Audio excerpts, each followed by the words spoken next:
16 तारखेला रिझल्ट लागल्यानंतर 10 दिवसाच्या आत एक रिट पिटिशन दाखल करायची असते अनाधिकृत बांधकामाच्या विरोधात. कारण ज्या उमेदवारांनी त्यांच्या ॲफिडेव्हिटमध्ये लिहिलं होतं की माझ्या मिस्टरांचं किंवा माझं कुठलं अनाधिकृत बांधकाम नाही.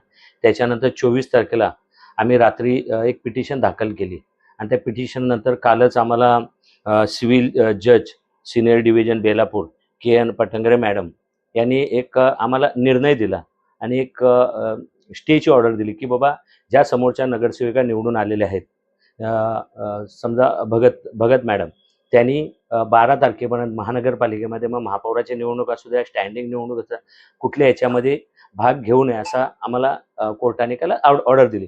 आणि आज परत त्याच्यानंतर आम्ही कॅव्हिट दाखल केलं. कारण अनाधिकृत बांधकामाच्या विरोधात सुप्रीम कोर्ट असेल, कोर्टामध्ये त्यांच्या पतीचं किस्मत भगत म्हणून पिटिशनमध्ये नाव होतं. जो सेक्टर 16 कोळीवाडामध्ये जे 200-250 लोकांना अनाधिकृत बांधकाम करून महानगरपालिकेचे भोगणार, ते आम्हाला पेपर भेटल्यानंतर आम्ही त्या ठिकाणी सिव्हिल कोर्टामध्ये पिटिशन दाखल केलं होतं आणि त्या पिटिशनाची काल आम्हाला स्टे ऑर्डर मिळाली. म्हणून प्रथमतः मी जज मॅडमचं आभार मानतो की देवता म्हणजे आपण म्हणतो ना संविधान, आज संविधान कुठेतरी जागृत आहे. त्या संविधानाच्या न्यायावर आम्हाला काल न्याय मिळाला.